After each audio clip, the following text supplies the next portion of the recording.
Okay, hello everybody. Are we live now?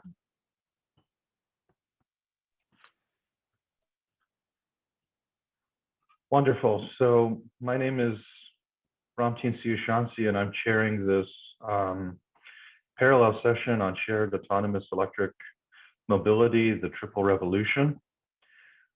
We have three speakers, Dan Sperling, Willett Kempton, and Alexandra Lougovoy. And the way that we've organized the session is we're going to have introductory comments about 10-15 minutes from each speaker, followed by a few minutes for questions based on each talk. And then we'll have about 15 minutes for an open discussion amongst the three panelists and the audience.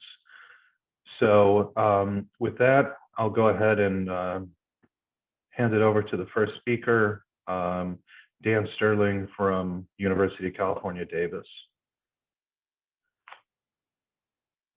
Good morning, everyone. I'm Dan Sperling. I'm pleased to be here with you virtually. I'm going to be talking about some of the changes that have been happening or not happening in transportation in the past, and how the many innovations can be directed toward a better future. So I'm going to focus a little bit on the United States, but I'll try to extrapolate. So the current state of transportation, the very car-centric approach to travel, really began in Los Angeles, spread through California to the United States and around the world. Lifestyles, land use have all been built up around the automobile for over 100 years now. And what's happened is we've seen very little innovation over the last 50 or 60 years. And we've locked into a system based around the car. And this transportation system, this car-centric system, really has led to increasing traffic congestion. It's marginalized many people in terms of access to work and school and health. It's become very expensive. And basically, we've created a transportation system that is not well suited to the future. So in the United States, and this is in many other parts of the world, is we've created this car monoculture in the sense that the people driving alone is at an all-time high. Public transportation in the United States is less than 2% of travel.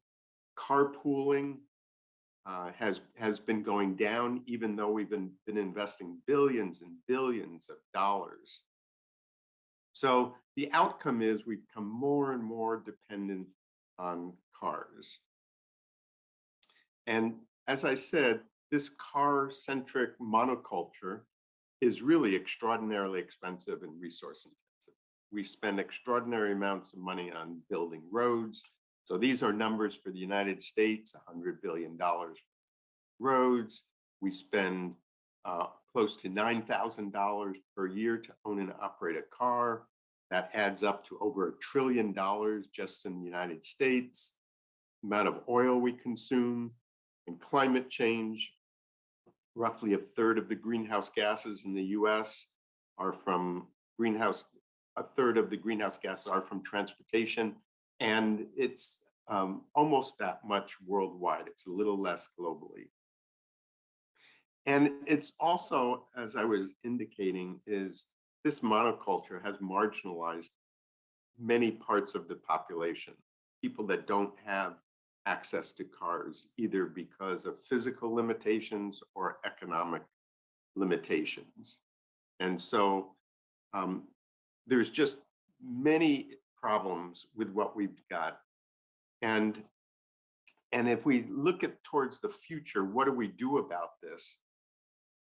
We can, there's basically three, if we look at it from a decarbonization strategy, there's basically three strategies. The number one strategy is to electrify light-duty vehicles. And when I say electrify, I include hydrogen, because hydrogen is used, is converted by a fuel cell on board the vehicle into electricity. So hydrogen vehicles are electric vehicles. So the number one strategy is electrify our vehicles. The number two strategy is electrify our trucks. And the third one is to reduce vehicle use. And the first two actually are quite a bit easier than the third. So if we look at the electrification strategy, as I said, this is the most important strategy to decarbonize transportation. And the good news is vehicle manufacturers are ready to roll out electric vehicles at large scale. Really, they're mostly awaiting policy and market acceptance. So the policy in Europe is moving forward very aggressively, as it is in China and soon will be in California. That's not happening in the rest of the US, which is lagging. But the good news is, in many parts of the world, electric vehicle policy is, actually in Europe, it's CO2 policy, but the effect is to stimulate the investment in electric vehicles and the sales of them. And the role of the policy is to create incentives for vehicle purchase. And when I say vehicle purchase, it's not just new vehicles, it's used ones.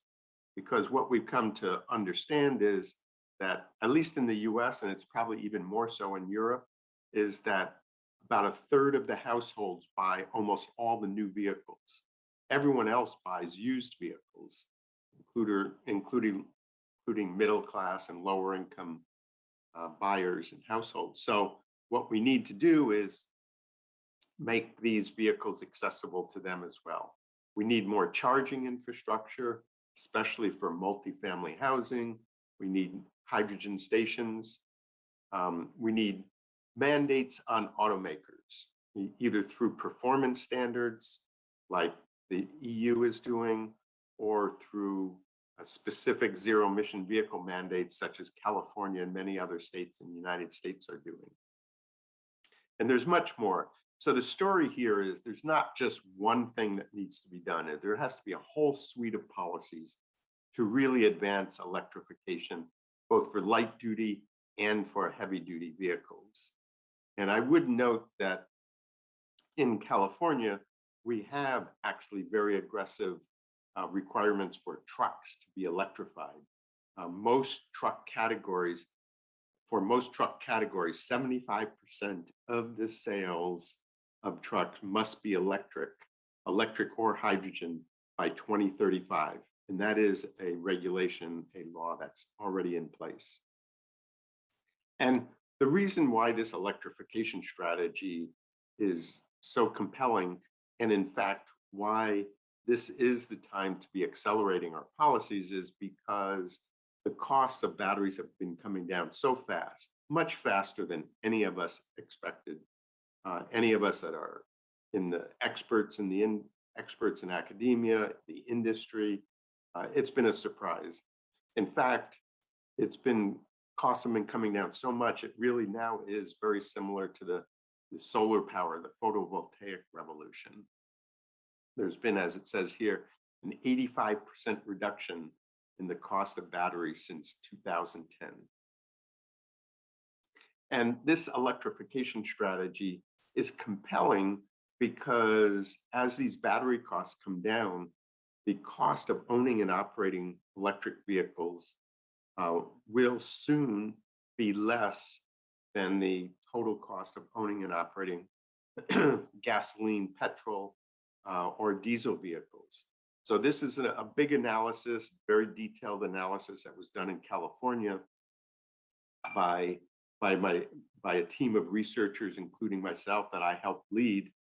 And what we found is that when you calculate the total cost of fuel, vehicle, infrastructure, that within 10 years, on average, it will cost less to own and operate light duty electric vehicles as well as trucks compared to a diesel truck or a gasoline car. So here you see that electrification, so to say this really perfectly clearly, electrification and decarbonization of the surface transportation system will save consumers money, will save the economy money.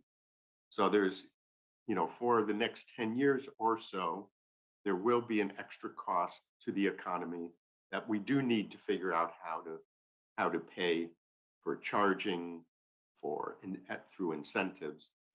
But pretty soon, this is going to be something economically advantageous.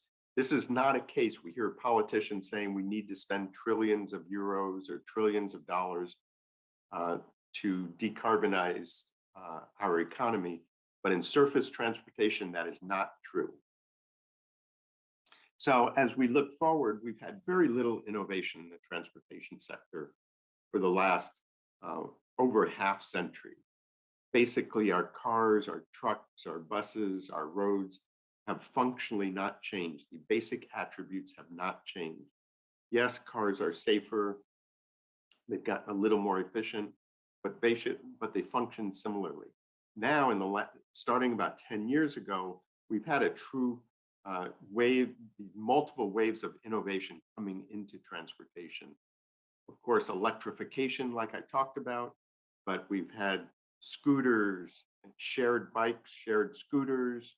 We have on-demand ride-hailing services that we did not have before 2010, through an app that really functions very well.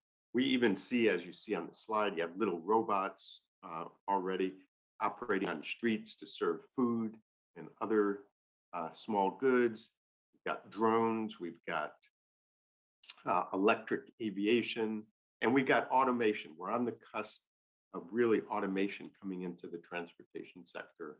It's been delayed. There's been a lot of hype, but it is going to be happening. And so I call this the three revolutions. I wrote a book on this, and these three revolutions provide the potential for not only reducing costs and improving mobility, but also for providing better accessibility for lower income and mobility disadvantaged people. This is the just part of the just transition, environmental justice. Our transportations do a poor job of serving lower income and mobility disadvantaged, more so in the US than in Europe, but even in Europe as well. And one of the things that we need to really keep in mind is with automation of vehicles. If our automated vehicles are owned by households, by individuals, in other words, if we just, as the automated vehicles come in, if we just use them to replace our manually operated vehicles, the result will be a disaster in many ways. It will lead to a vast increase in vehicle travel, because just imagine you're in a car, in a vehicle, you can use it for sleeping, eating, entertainment, working. It can be your office, it can be your hotel room. Of course, you're going to use it more. Your commutes will be longer. So this is just one study that we did in California, where we actually provided a chauffeur to people to simulate the experience of automation. Travel went up over 80%. And I expect that would be even more than that when we have actually vehicles designed specifically to be automated vehicles. And so as we look to the future, that in a sense portrays the hell scenario, and that's perhaps overstating it. But there's also this heaven scenario, where we can use shared mobility, electrification, and automation to create truly a sustainable transportation system. It's one where all the cars, all the vehicles, cars and trucks, are electric or hydrogen. We have more mobility by the disadvantaged. We have less dependence on personal vehicles. We have more land devoted to other uses besides parking and roads, less pollution, less greenhouse gases, less cost. And of course, all the good things is we reduce congestion. or if we had a health scenario, it would result in increased congestion, more demand, more car dependence, more marginalization. So if we sum all of this together, how do we look toward the future? So we think just big overarching strategies. Number one, we've got to move away from this car-centric approach to transportation. We've got to create more mobility choices. In many European cities, that's happened to some extent, but it can be happen much more. You know, all of these things like shareable bikes and scooters and on-demand travel and micro-transit, micro-mobility, automation, all of this provides a lot of opportunities. We need more choice. We need better linkage between transit and these private mobility services. Sometimes referred to as mobility as a service, but it's actually much more than that.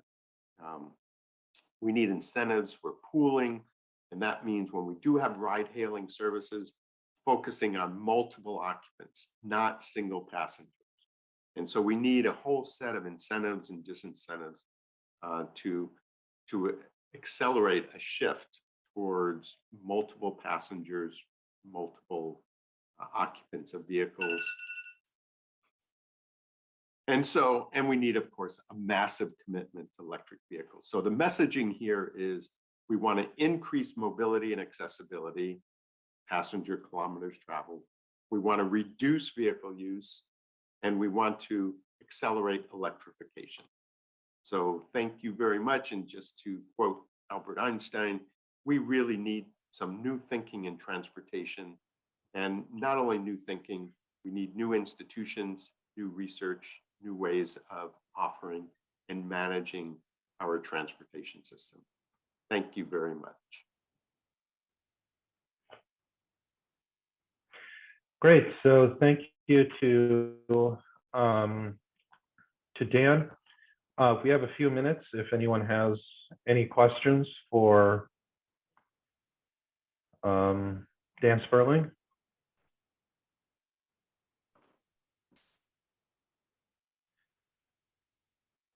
So it appears that there are no questions that have been submitted through the chat pane. So if anyone does have any questions, feel free to type them in.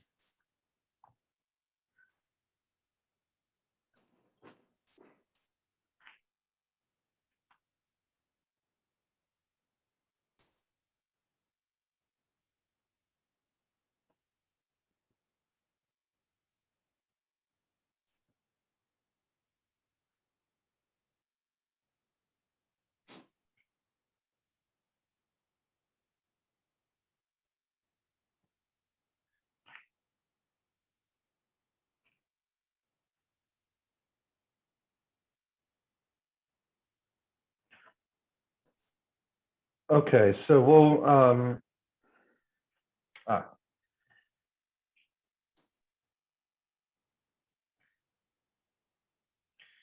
all right, so one question we have here, Dan, could you comment on what is the most, or what are the most important drivers for change? And another related question to that, what could be the role of mobility as a service in the revolution that you are envisioning and describing here? Well, it depends on what your goal is. If it's decarbonization, then the electrification of cars and trucks is by far the most important strategy. And the question of how to do that is, I think we've learned the most important driver in this sense is our policies directed at the automotive industry. We certainly need consumers to accept it, to buy these vehicles, but really the number one strategy and policy is to really push the automobile industry through mandates and performance standards.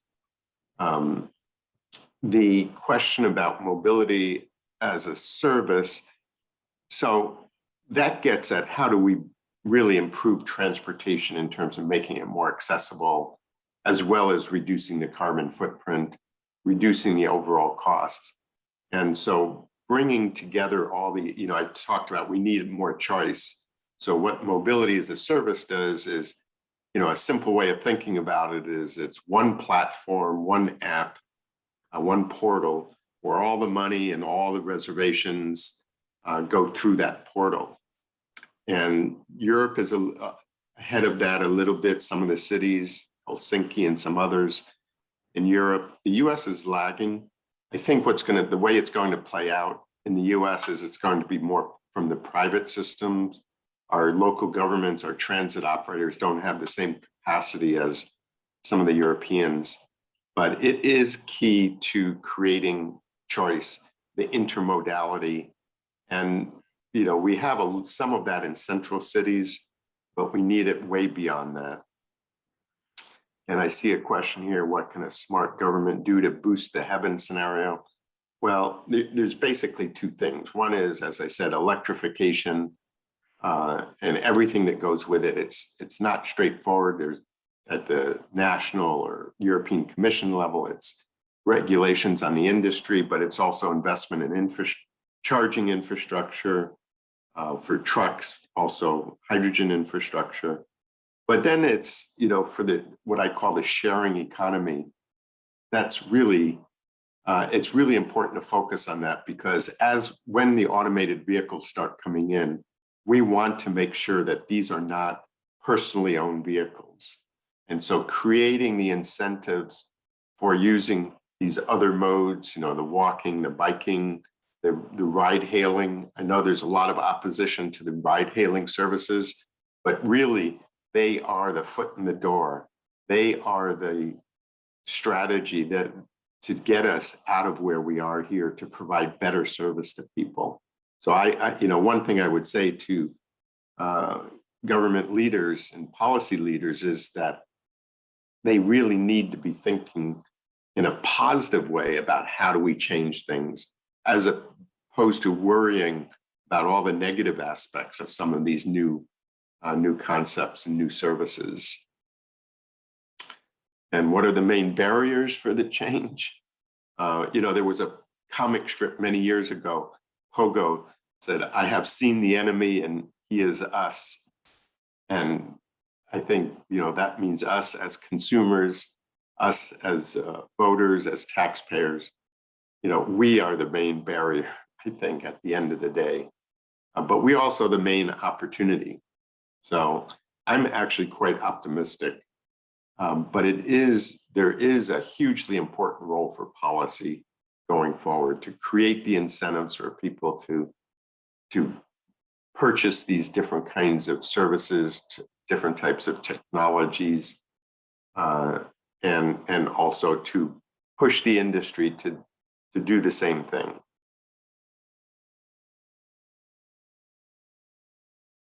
I think that's Great. all the questions I see. Great. So that actually is perfect timing. It brings us to the next speaker. So thank you so much, Dan, for those opening comments and taking those first set of questions.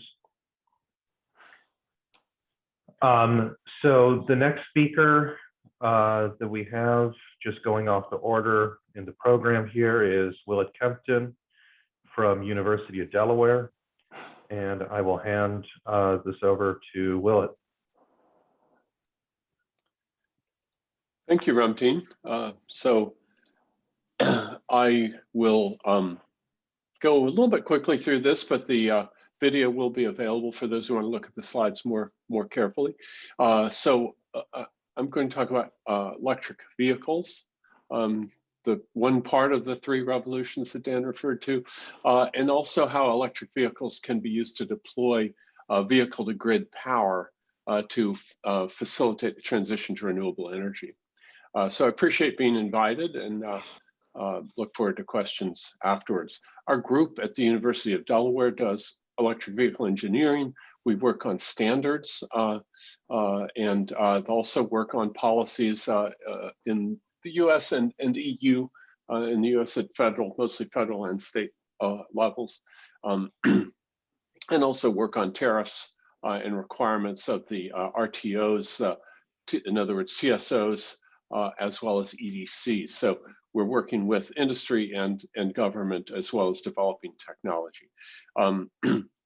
What we do in this sort of overall ecosystem of R&D is to prove out cost-effective engineering, getting a market entry, and then applying, creating standards when necessary and applying appropriate standards and rules. So, we work with a variety of parties in getting that done. So I will speak today, but there's a lot of people behind me, so I didn't do all the work. I didn't even do very much of the work. There's a bunch of people, both our commercial partners and also a bunch of university grad students, postdocs, and so forth. So Dan really covered why EVs is essential to reducing CO2 emissions, as he pointed out. I want to generalize, though. There's a kind of movement, if you will, which is both analysts understanding this better as well as activists of electrify everything. It really simplifies CO2 reductions. Electricity is potentially a very low CO2 fuel. It's a energy carrier, and we want to electrify the vehicle fleet. That's maybe the most important thing, but we also want to electrify most uses of fossil fuels in other end uses. The world's already transitioning to renewable electric generation. We don't have to worry about whether or not there's going to be renewable electricity. We got enough work on electrifying the vehicle fleet, and although these other revolutions are occurring at the same time, electrifying the vehicle fleet is incredibly simple compared to other kinds of CO2 reduction problems. You just make something that looks a lot like an internal combustion engine car, and you put batteries and an electric motor in it, and you use the same infrastructure. So we don't have to change out a multi-trillion-dollar infrastructure of roadways. Of course, we'll refine things as we go along, but as Dan mentioned, but it's an improved driving experience. It's not just going to be lower cost, but it's also a much better drive. So it's really amazingly easy, but it's, of course, as he said, it's also going to be very hard to get it all the time. And my point in the remainder of my talk is there's this free bonus. When you electrify the vehicle fleet, you have a lot of storage that's unused most of the time. And so that's the idea of vehicle to grid power. So what's this concept? Electric vehicles already have power. They have they have battery, power conversion, and a grid connection to refuel.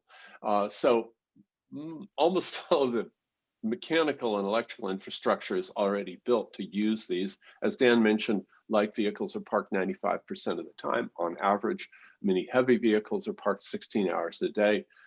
These are typically close to a plug. So it's, again, like amazingly easy, which I was saying in about 2000, and it turned out to take 20 years to get it done. But the infrastructure is there and the equipment has already been purchased. So to provide grid services from an electric vehicle, you want to make the charger bidirectional, so it can charge and discharge. You want to add controls and signaling so you respond to grid needs, because just pushing power out when you feel like it and pushing the button, that has no value. You have to push power out when needed and valuable, and draw in maybe more than you normally would when that's needed. And you have to clear the policy barriers for interconnection and market access. I'm not going to define those, but those are the two key things. You have to get permission to connect and push power onto the grid. There's a lot of safety issues and power flow studies, and you also have to get market access. You have to be qualified to participate in markets that already exist in many cases. The one finding from a number of studies that we've done modeling the larger electrical system is that the amount of kilowatt hour storage needed for 100% EV fleet, that is storage in the vehicles, is approximately, factor of 2 may be off, but approximately the amount of storage you need for 100% renewable generation mix. So that's like a simple but really valuable and surprising in some ways finding that if you electrify the vehicle fleet and use that storage for supporting the grid, you don't need to buy an equal amount more storage. So it's kind of, do you want to buy twice as many batteries or do you want to buy half as many batteries?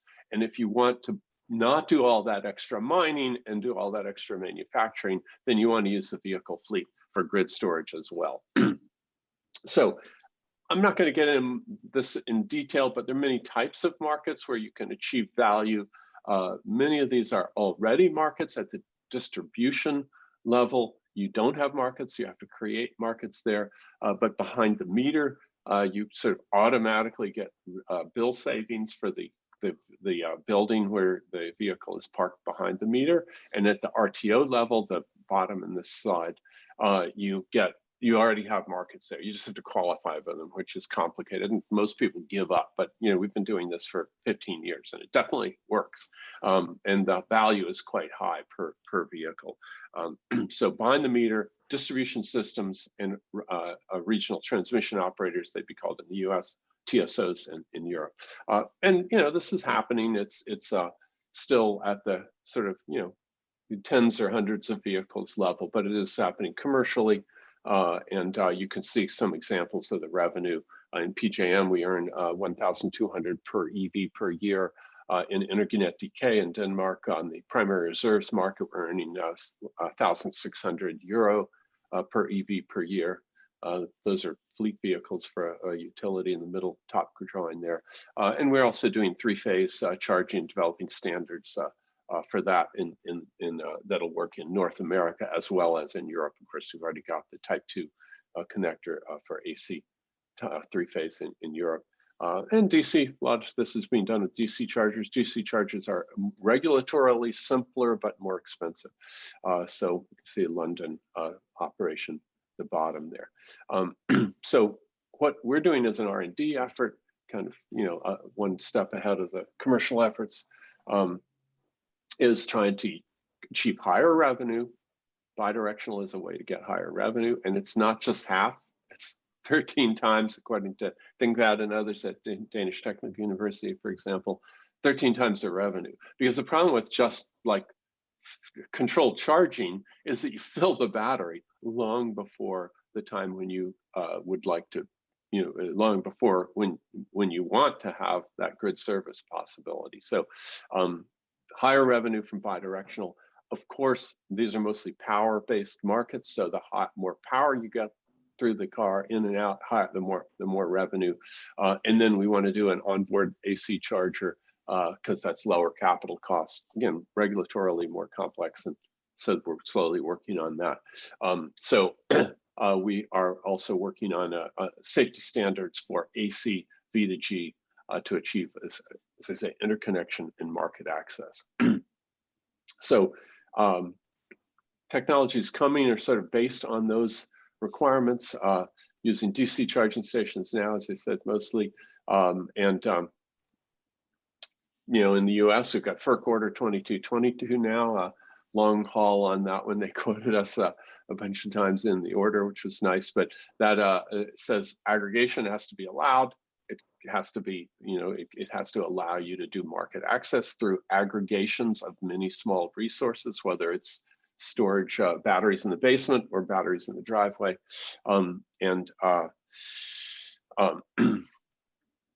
We will, by next year, have a standard for North American and worldwide AC charging using either single or three-phase with communications for these key regulatory things, interconnection and market access. So summary points of what I'm trying to convey here.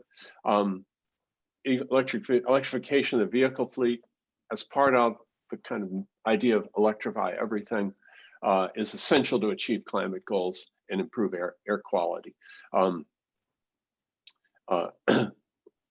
don't remember if Dan made that the case in his presentation today, but I believe he does in his book, that EVs are also more compatible with autonomous vehicles and the kind of computerization, electrification of instruments and so forth of the vehicle, of the light vehicle fleet. And as I point out here, the bonus is that the storage in a 100% EV fleet is about the right amount of storage for a 100% renewable power grid. So you're halving the amount of materials and cost because you don't have to duplicate the storage. You've got smart storage running around. Yes, one car is not available when you would have wanted it, but there's another one somewhere else. You've got the law of large numbers. When you aggregate vehicles, you don't have to care about your predictability of any one vehicle. So it's developed, it's being implemented in multiple jurisdictions in Europe, Asia, and the US. And we're working on AC bidirectional charging to lower the costs, as well as increasing the revenue for this to improve the total cost of ownership for electric vehicles. So that's a summary, and there's some contact and Twitter information if people want to use it. And again, this is available, the video for review. Great, thank you so much, Willett. So as before, we have a few minutes if people have questions, and it looks like one has come. So what is the next door to open for massive usage of V2G type technologies? Well, it's the industrial side. So it's production of vehicles with V2G capability. So that's already happening now. Volkswagen has what is the ID4, I guess it is, which is advertised as V2G available, out of the assembly, out of the assembly line. That's based on their DC charger. They don't have a very sophisticated kind of understanding of markets and how to maximize the revenue for that, but they can do the sort of behind the meter stuff right off the bat in Germany, at least. So that's nice. We would like to see that happening on the AC side, which we're seeing in heavy vehicles. There's a number of school buses, for example, which have V2G also built in from the factory assembly. And there you're talking about, 50 to 100 kilowatt hour battery and maybe a charging rate at 40 to 50 kilowatts. So you're, at 3 to 8 times the revenue that I showed in those revenue numbers. Again, if you can get the market access right, which most people don't. So I'd say production of vehicles with V2G capability is probably one of the biggest things, and understanding aggregation and market access is the other. I mean, so there's a regulatory role here. It's way harder than I thought. You can have a nice conversation with a grid operator and they say, oh God, yeah, we want this, lots of storage, we really need that. And then it turns out it takes 4 years to change the rules, and you have to keep having those conversations in various grid operator offices. But those are kind of the two biggest barriers, I would say. Great. Another question that we have here, do you see the role of V2G in Africa? How do you see that differing from these other regions that you've described and looked at? Well, so Nuvi has one project in Africa with UN offices there.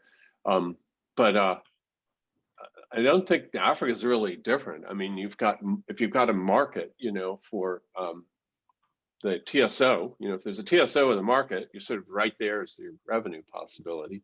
But I mean, infrastructure is not as developed in Africa. It's the kind of usual problems of any kind of development program that you would have maybe a bit more in Africa and some other LDCs than you do in Europe, for example. But I don't think there's any particular special problems in Africa.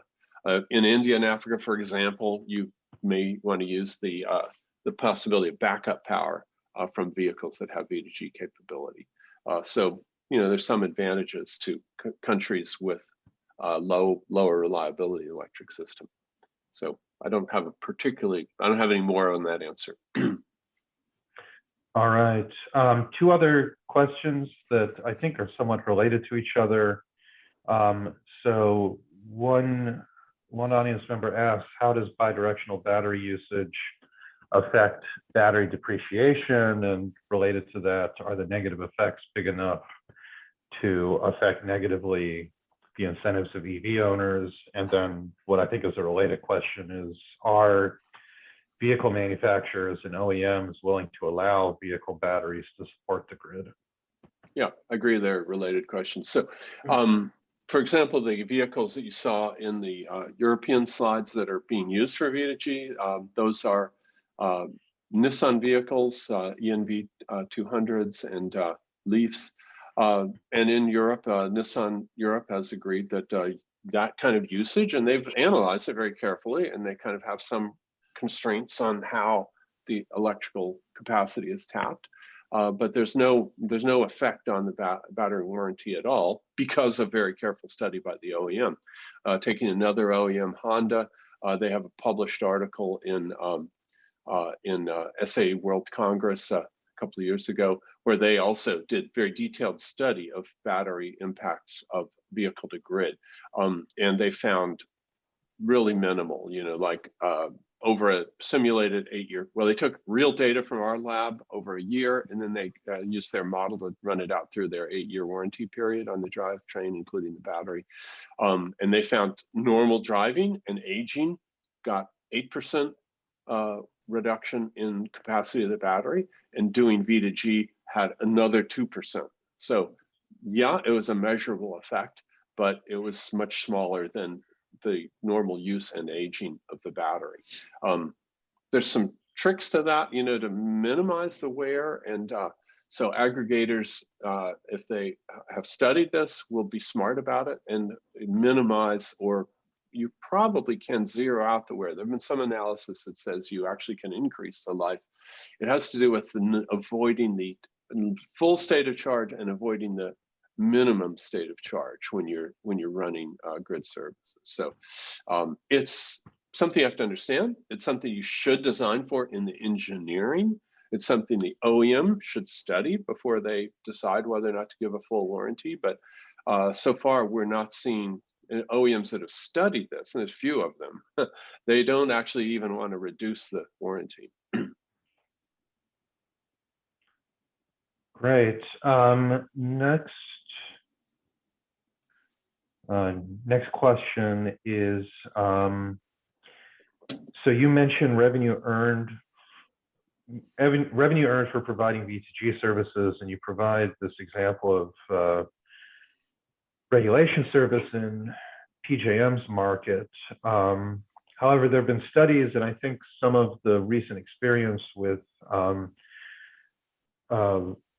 some of the historical data that when you look at Reg D and Reg A prices reveal this as well, basically anticipates that these revenues are going to decline fairly quickly with more V2G.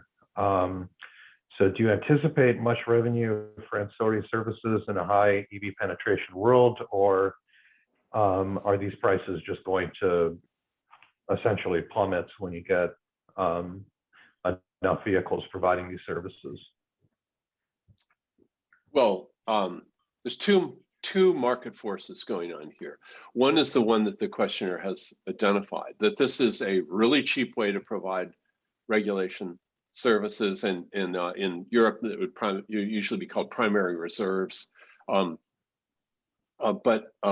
So yeah, of course, more supply at low cost will push the price down. These are market, especially at the TSO, RTO level, these are market-based bidding, and more suppliers that can undercut the I mean, we can undercut natural gas like crazy. We need to charge far less, and so we just go up to the a penny below what the natural gas guys are doing, and we'll undercut them. But over time, yeah, we'll be competing with other low-cost storage providers. So that's one force, and the questioner has correctly described that. What's going on at the same time is that we're using what a generation person would say is variable generation. Some people would say renewables, but of course some renewables don't vary, like geothermal. But we're getting more and more variable generation on the system, and that means we need more ancillary services in a market description or storage in a physical description. We need more electrical storage as we get more and more renewables on the system. So I'm not sure how those two are going to balance out, but we're going to need a lot more storage and we're going to need more transmission too for 100% renewable electric system. So I think probably the cost will go down, but it's not like this is just going to disappear. If everything was stationary, if there was no change in the electric system, yes, we'd push down the price of these TSO services, but then there's all the behind the meter services and the distribution system services. So yeah, we might be looking at half the revenue or something, but by that time, hopefully we'll be down to a third or a quarter of the cost. So I don't think there's really a long-term problem here, although the simple short answer to the direct question is just yes, over time, we'll push our own revenue down. Great. Another question is, how do you see the interaction between provision of V2G services and car sharing or ride hailing or other types of I guess you could say, novel transportation models? Are these going to be complementary? Are they going to be competing, these different services with one another? Well, two levels of answer. One is, if it's an electric vehicle, we don't care if it's a heavy vehicle or a light vehicle. When it's plugged in, it's going to be plugged in sometimes. We'd like to do grid services from it. But then it's not so much ride sharing, it's duty cycle. So in other words, how many hours a day is the vehicle on the road? And if it's on the road most of the time, then what's that remaining time going to be used for? At the margin, all of the remaining time is charging. So you're only charging at full speed or driving. That kind of duty cycle is not at all compatible with V2G, because V2G, you've got a second use of the vehicle. So when the vehicle's not driving, then we want to use that electrical storage. And of course, we'll charge it at the same time or before or after, but we'll use it for grid services when it's not in use either for full speed charging or for driving. So V2G is compatible with mid to low duty cycle vehicles, which is the whole light vehicle fleet right now. Some are going to pull out of that and become much higher, higher duty cycle, and those are not going to be so valuable. Great. I think we do have two other questions here, but we are right at the time for moving on to the next speaker. So I think we'll table these two for the open discussion at the end. One is some questions about hurdles in China, and then one was a follow-on to the question regarding vehicle-to-grid services in Africa. So with that, thank you, Willett. And again, we'll come back to those questions after the introductory comments. So now I will hand things over to Alexandra Lougovoy from Vulog. So hello everyone, and thank you for having invited Vulog at this conference and for having put mobility at the heart of the agenda. I'm Alexandra Lougovoy, I'm the CMO of Vulog, and I'm delighted to speak to you today to introduce our company and how through our technology and through the projects that we support throughout the world, we're actually powering this shared electric and autonomous mobility revolution, which is the spotlight theme of our session today. So a few words about Vulog that you may not know first. This is where I'm actually not based, unfortunately, but this is where we were founded and we still have, our HQ today. It's Nice on the French Riviera. And Vulog is the leading tech provider for shared mobility. We've been pioneering the space since 2006, and we support some of the largest car sharing, moped, scooter, and now bike sharing services all over the world, supporting our clients, which come mostly from the automotive industry, but also can be energy industry leaders, as we will see later in the presentation, in their transition towards mass mobility as a service.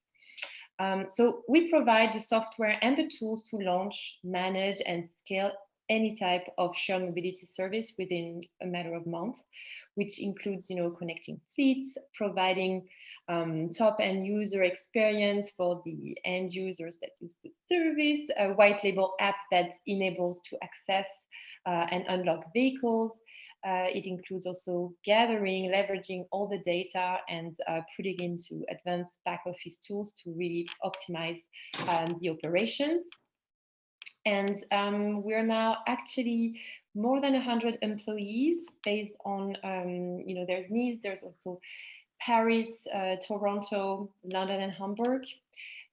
We have a population which is mostly made out of engineers and 15 nationalities, a large representation of women, which we are quite proud of. And we've raised 53 million euros so far, the latest round being last January, and which included support from the European Investment Bank. So we wake up every morning basically with this one mission, which is to reduce private vehicle ownership in cities through the development of shared mobility from the first to the last mile. And this is our way to combat climate change and congestion in cities with a very concrete solution. Indeed, a few numbers that I like to recall: 12% of the CO2 emission in Europe are caused by private vehicles. Those private vehicles, they sit parked and unused 96% of the time. And if you take one shared car, you have the ability statistically to take off about 12 private cars off the streets. So those are reasons why we, for example, got this Solar Impulse Efficient Solution label for the second year in a row this year. And I think this label also, it's both depicts the positive environmental impact that our solution has, but also the economic impact, because we really believe that shared mobility is set to surge as a market, especially in the post-pandemic world. So let's take a look at what this intelligent mobility platform called AIMA is about. And this platform that really lies at the heart of our development has received 7 patents so far. So it's very flexible and highly scalable. And it's based on open technology, which basically allows all of our clients, who are the operators, to configure the shared mobility service, maybe of their dreams, or at least that is the one that will fit their territory, the cities, the customer base they are targeting. So they will be able to mix and match any type of vehicles in their service, any booking models, for example. This is why actually AIMA is really unique. It's because it covers all mobility use cases. And we believe it's really the only way, again, to reduce private car ownership. It's to provide solutions, whether you need a vehicle for a couple of minutes to go to point A to point B, such as micromobility, or you need a car for more minutes, few hours, few days. Maybe you need it for a longer amount of time during a touristic trip. So that's how we provide, for example, a digital rental solution to car rental companies. And lastly, this flex leasing solution. So we've seen it surge, I think, for half a year now, this ability to provide a vehicle to people for 6 months without really owning it. So subscription is the latest model that we cover. And again, our clients can mix all these different options for their service. this is how the intel of car sharing actually looks like, because you might think it's a simple business, but no, it's actually really complex and high standards in terms of quality, security, and data. So this is just to give you an example of how dashboards could look like for the operator, for him or them to manage the fleets through apps as well. And this is more the end user part of the technology, where we customize user apps for the needs of each service. So this is for you to picture a little bit more what the technology is about, because of course, Vulog, you won't see our brand, it's a B2B brand, and we're actually powering the projects of our clients who are the B2C brands. So such as this one, you might recognize Free2Move, which is present in the streets of Paris, Madrid, Lisbon, Washington, Portland, and it's actually the group Stellantis behind this one. So yeah, in this section, I just want to talk about our partners, our clients, and how we accompany their change, their transition towards mass mobility as a service. So we proudly power more than 40 large-scale projects on 5 continents. When I mean large-scale, I mean that it's hundreds to thousands of vehicles that are shared with these fleets, and that represent about 20 million trips per year for our platform AMA. And as you can see here, again, they range from electric cars to hybrid cars to mini cars. We've seen them pop up more and more recently. You can see scooters here. And again, I think I talked about the kick scooters and the bikes that are obviously surging in this post-pandemic world. Who are the partners behind the scenes? So we support mostly the automotive industry in this transition towards mass. So we work, for example, and we're the only one in the space to work with such a great number of major OEMs as Hyundai, Volkswagen, Stellantis, Kia, Renault, or Toyota. But it's not the only industry which is, of course, thinking of reinventing themselves and going into the mobility space. Energy, which is the topic of the conference, is also moving more and more towards this market. And as an example, we power a project in Budapest called, as you can see here, MOL, and as well the Webull service in Madrid, which is actually issued from a joint venture between Repsol and Kia. The insurance industry is also one of those that are thinking about mobility as a new activity, new way to grow and to go into the new energy world, and also keep a connection with the millennials and younger customers. As an example, BCA is behind the EVO project that we power in Vancouver. It's almost 2,000 vehicles, and I think it's the largest actually car sharing project in NORAM. So very nice to take a look at EVO, very inspiring.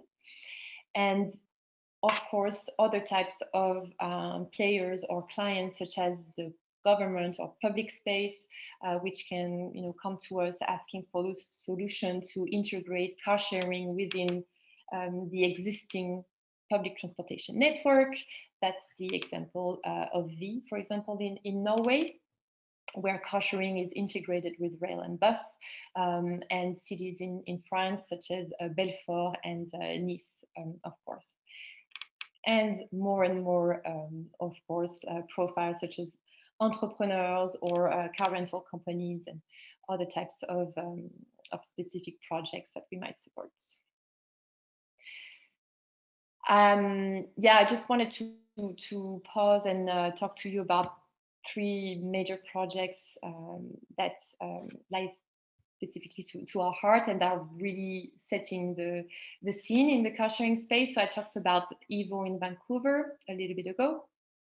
We're also working closely together with we share. So actually Volkswagen Group is using our technology to power its all-electric car sharing project in Berlin and most recently in Hamburg. They're looking to open more cities in Europe in the coming month and year, but it's actually the largest all-electric car sharing project in Europe. So very proud to work with that group. And sorry, I should have changed to Stellantis, but it's the PSA group. I talked to you about Free to Move again. It's interesting because this one has fleets in a number of cities around the world, and the technology is used again for cities like Washington here, Portland, but also Paris, Lisbon, and Madrid. So I think they've even announced that they were profitable a while ago, which makes us very proud. And here a couple of other examples of this project. So Poppy in Belgium is interesting in the sense that it's the pioneer in multimodality. So basically within the same fleets, the same project, users will have the ability to choose or use EVs, mopeds, and kick scooters within the same app. Webull, I've talked about that. So interesting for this conference. Why? Because Repsol, with a joint venture of Kia, is actually powering this project. AMO in Sweden, we have the Japanese Sumitomo Corporation Group behind that one. We're working with Hyundai in LA with Motion Car Share, and I talked about Molimo in Budapest, which is actually an energy service company who launched this service, I think already 5 or 6 years ago. And those are some of the latest mobility trends that we are witnessing. I would say, since 1 year, for example, we're seeing more and more mini cars projects. So these are seen as sometimes more safe as the mopeds, and they are very, very popular in European metropolises this year. So you can see the Ami from Peugeot, which is quite known over here in Paris, probably landing soon in the city around you. The second one is in Switzerland. So that's a project called Ilu. So again, with those ones, people as soon as 14 years old can drive those cars. So that really is a valuable thing for the younger generation to come. The third one is reinventing the way we travel. So that's a project that we're pioneering with the former executive or founder of Lime. It's called Cabana, and it's actually minivans or boutique vans that you can rent from your application to discover your region. eLoop, that's a project based in Vienna. This one is made out of Teslas. So I just want to say that we're seeing here more and more car sharing projects with a unique and premium experience popping up. So it's not anymore just those small city cars. You can really get access to Teslas and very premium cars. Bikes. So this one is a project in New York that has recently launched. It's called Joko. And what's interesting in that one is that the project embraces more than just the vehicles, meaning that the people, the users of the service, can raise their hand and provide their individual, let's say, their private properties as stations for these bicycles. So instead of clogging the streets, everybody takes part of the service and can propose to host a station for the bikes. So that's really interesting in terms of dynamics and how it includes the whole population in the project. And finally, on the right, again, one of those mini cars, that's a Twizy in Bermuda, in the islands. So we're seeing more and more projects in islands because it's a good alternative to classical rental, with a counter and not a very digital experience. So we are again more and more present on this type of topographies with projects in shared mobility. And last but not least, so with this pandemic, we've seen, of course, a raise of consciousness within the individuals, within the cities, and also the companies, the corporates that are looking more and more for solutions to achieve net zero emission strategy, to rethink the way their employees move for business and how they commute to work. So I've talked a lot about those B2C projects or large public fleets of connected vehicles in cities around the world. But what we're seeing more and more as well is, again, companies coming to us and our partners to rethink the way employees should move for business, so B2B projects.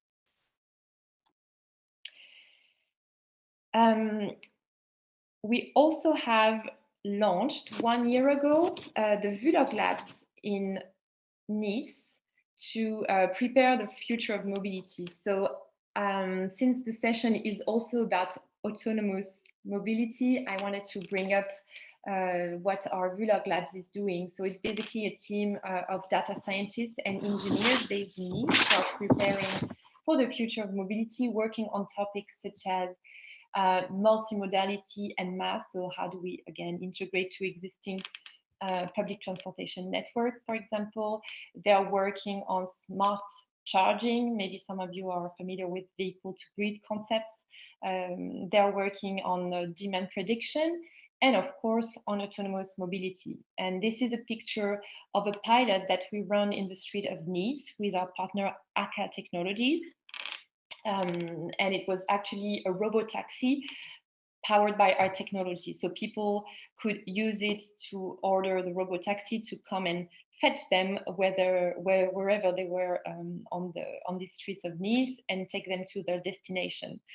Why did we do that? Because we believe that autonomous mobility will by essence be shared, and that the leaders of tomorrow should really start getting ready to operate and know how to operate shared fleets of vehicles now.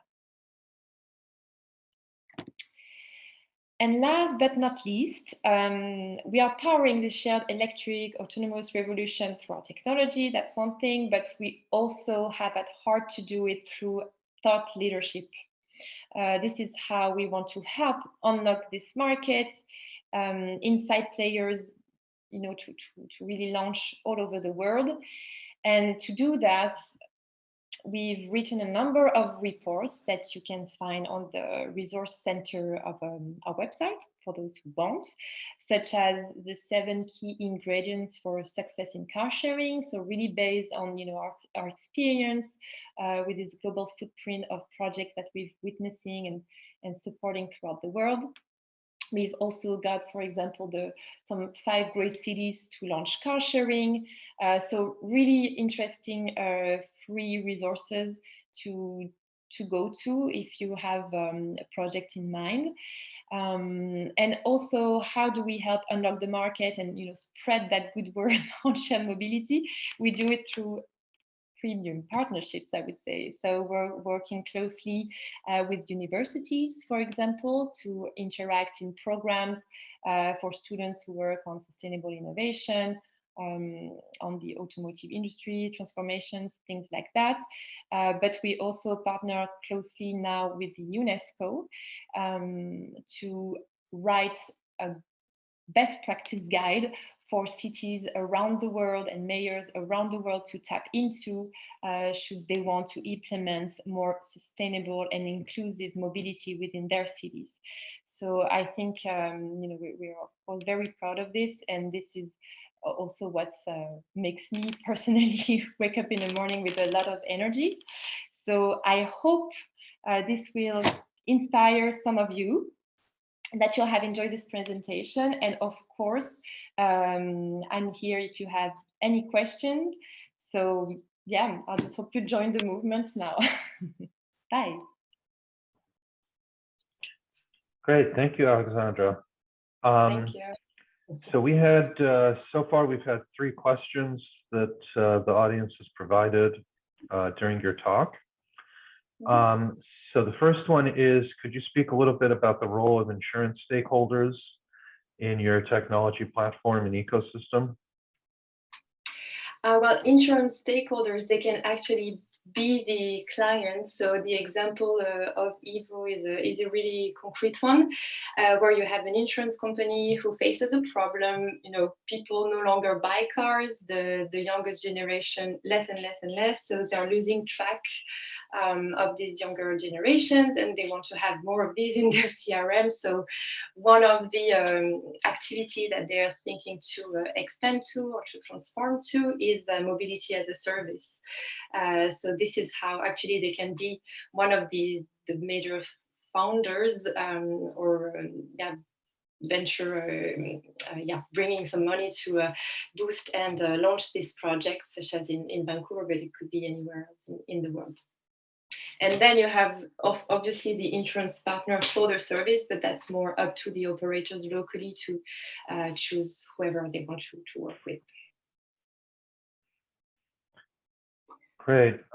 Second question that we got here, can you comment on, did the coronavirus pandemic change the dynamics of the transportation sharing economy? Did it delay or increase usage of shared mobility? Yeah, so what we've seen, I mean, we've been obviously through a rough year. Last year, many, if not most, all the projects were frozen. But instead of doing nothing, we've seen operators all over the world trying to show that mobility, this type of shared mobility was essential even through lockdown. And this is where they were very creative and very helpful. For example, lending for free the vehicles to healthcare people and doctors, workers, also for deliveries of goods, small businesses and so on. So they really played a role with either gratuity or very, very minimal prices. And I think this is how we recognize, and we could only, realize that this type of mobility was completely essential. And after these lockdowns, we've seen a surge of the projects. So first of all, the clients in place, we've seen the numbers grow in terms of usage, I mean. Of course, it went together with the beginning of the summer, but at the same time, I think that there was a raise in consciousness at the individual level, but not only the cities, the corporates, everybody wanted to act and behave differently. And now we are just, yes, and that's a good thing, submerged with the different projects all around the world. So definitely a surge. All right, and a third question, and this actually I think will be a good segue into the open discussion, because Dan and Willett may have opinions on this as well, but I'll start by asking you, Alexandra. So mobility seems to be defined only as innovation in automotive transportation. What about, for example, active mobility, public transport, and integration between these different transport modalities? Yes, of course, and I would add something that really struck me with the project in New York. It's the people themselves, and beyond the transportation, how you can also host, as an example with this one, stations for micro mobility. So I think it's a dynamics that has a lot of stakeholders at the public level, but at the very individual one as well.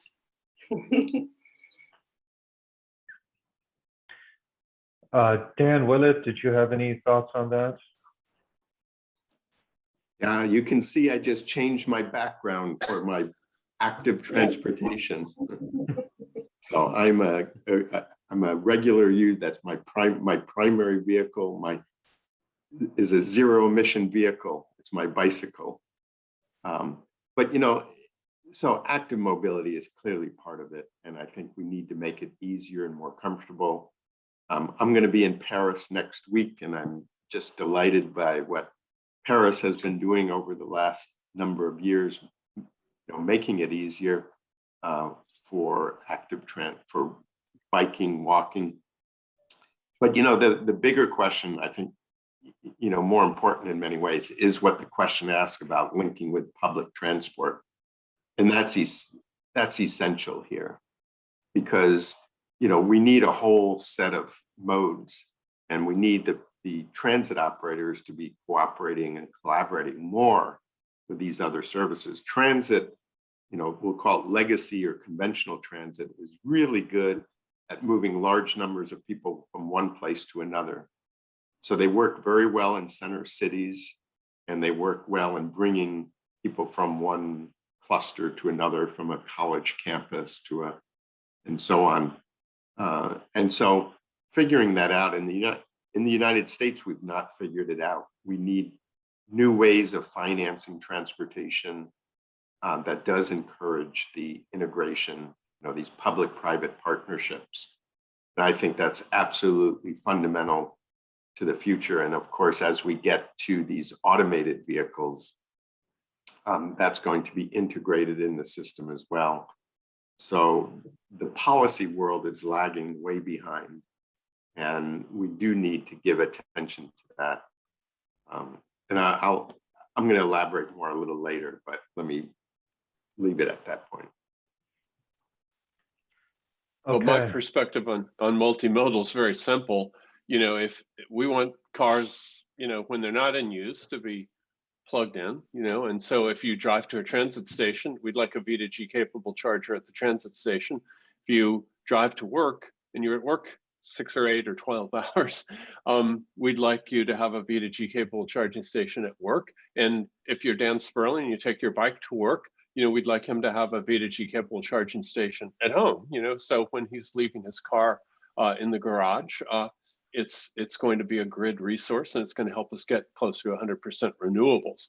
When he gets rid of his car because he's driving his bike all the time and doesn't need it in the garage because he's using Alexandra's car sharing service, then we lose that as a V2G resource, but that's okay. Overall, environmentally, it's a plus for society. So I've got a very simple answer to that. I like parked cars, and that's incompatible with some of the other things we're trying to do, but that's fine.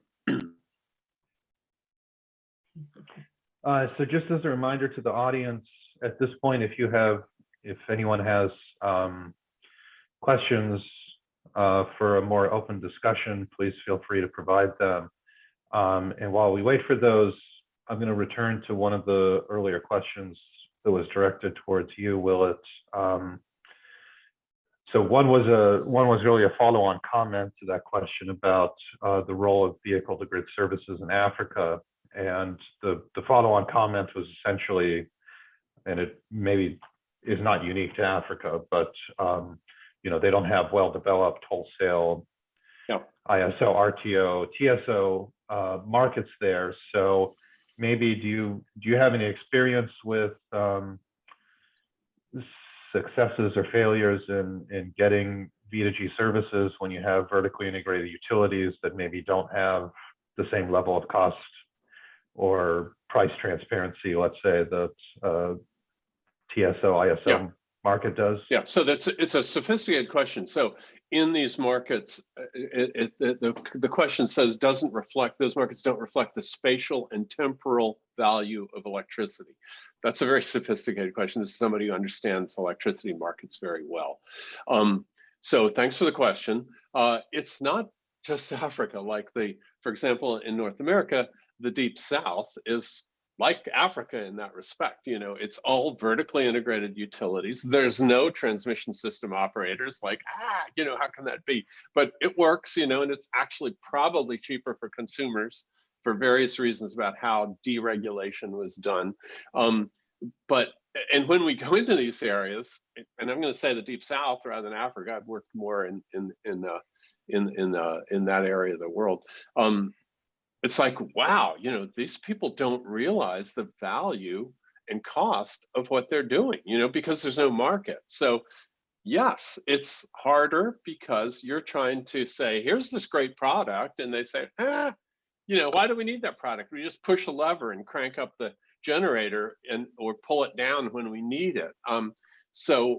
Yes, when there's no market, it is harder to clearly realize the value of grid services from storage, not just V2G, any kind of grid services from storage. It's harder. So I mean, my answer to that is, hey, we're not going to start there. We're not going to go in and where we have to educate people that the thing we're doing has value and then they should pay us. No, that's a difficult argument. So we're starting in the areas which already have markets. That's, at least from a business standpoint, I'm not doing the business, but I advise business in this area, newbie.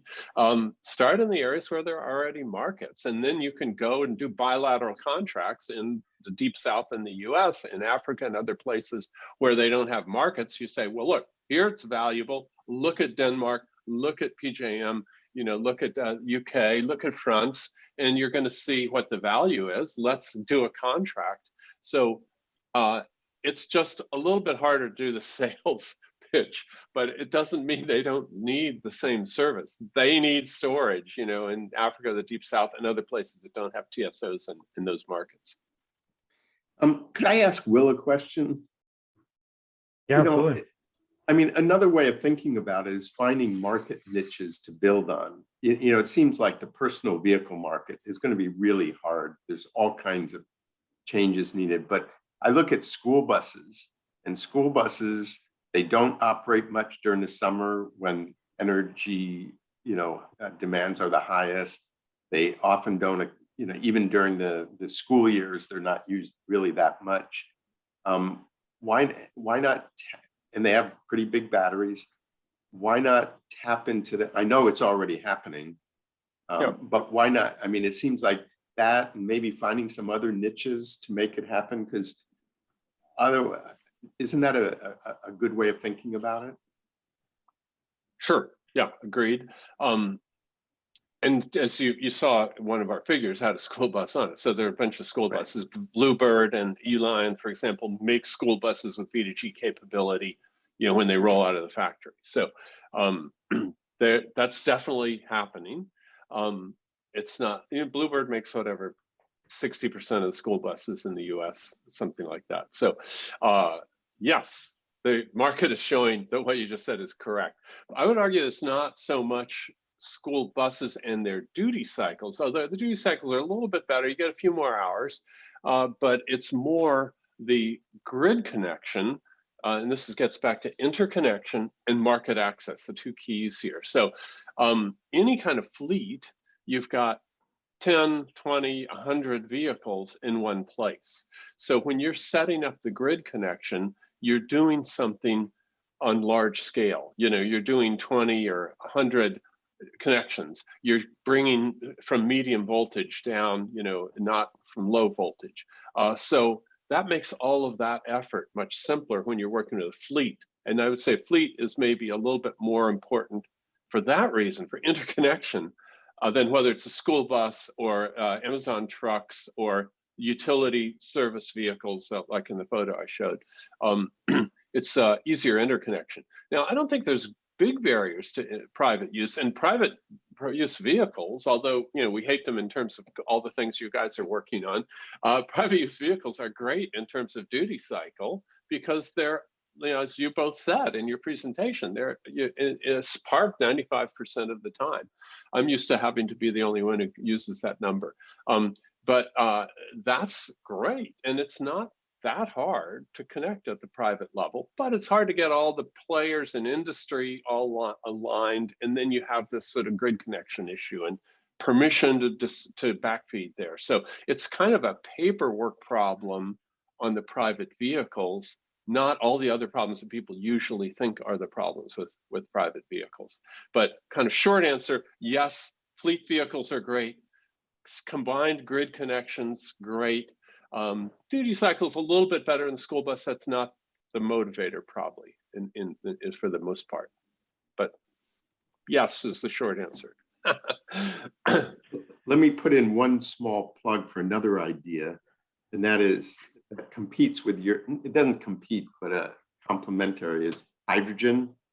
To use hydrogen as storage, electricity storage also for grid storage. And it's also very applicable, very great, especially for trucks, but also maybe light duty vehicles as well. So there's a lot of investment going into that. And so that's another way of supporting the grid, making the grid more efficient. Yeah.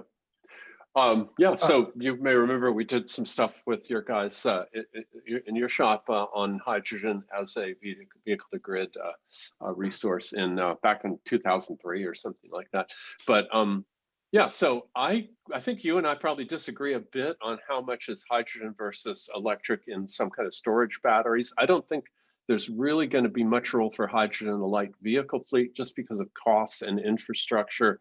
And is refueling time really as much of an issue as made out to be by a gasoline kind of sensitized, gasoline accustomed world? It got clearly, as you say, it's going to be important in the some of the heavy vehicles, aviation. I think it's going to, like, you know, sort of international trucking, you'd say in Europe, interstate trucking, you might say in the US, will be important at some range. What's that range? You know, is it 1,000 kilometers? Is it 500 kilometers? At some point, you're using some kind of e-fuel. And we talk about hydrogen kind of as a shorthand, but it might be some other chemical, some liquid, not freezing or compressing hydrogen, but some real liquid at room temperature and pressure that is derived from hydrogen. Sure. So in aviation, I mean, I used to teach, you know, aviation is going to be hydrogen or something, you know, e-fuels. It's not going to be electricity. Well, you know, got to erase those lectures, you know. So short distance aviation already is being electrified with lithium-ion batteries, you know. But if you look at Airbus, for example, they're looking at hydrogen as the vehicle, as the energy carrier on long haul aviation. So hydrogen is going to be there. I just think it's a little bit smaller than the way I think you would describe it. That's all right. We need to have people disagreeing and we hash out what becomes the future. But the problem for hydrogen in V to G is, remember that Danish result, 13 times the value if you can go both ways, if you can discharge and charge. So with lithium ion batteries or any other kind of rechargeable battery, that's very easy. Power electronics are almost the same. You know, you add 100 euros to the cost of the charger, and you got a bidirectional charger. But hydrogen's a lot harder if you want to go bidirectional. So you've got to now have a whole different kind of mechanism to restore the hydrogen rather than just, you know, turning hydrogen into electricity. So you know, our original equations, we had hydrogen in there as a source for this. It's certain kinds of services are better for hydrogen, like in U.S. markets, for example, spinning reserves as opposed to regulation. Hydrogen's pretty good for that. But I think it's probably going to play a fairly small role in the light vehicle fleet. So anyway, yeah, it's part of the picture. I'm not sure exactly what part is it, even though I've been thinking about it for 20 years. So thanks for bringing it up. All right. Well, with that, we have about a minute left. So I think we'll just thank the speakers once again for this very interesting session and very interesting discussion. And thank you to all the audience members as well for attending and for some fairly thought-provoking questions as well. Apologies that we didn't have time to take all of them. There are a few outstanding questions, but just want to give my thanks to everyone and leave it there, I guess.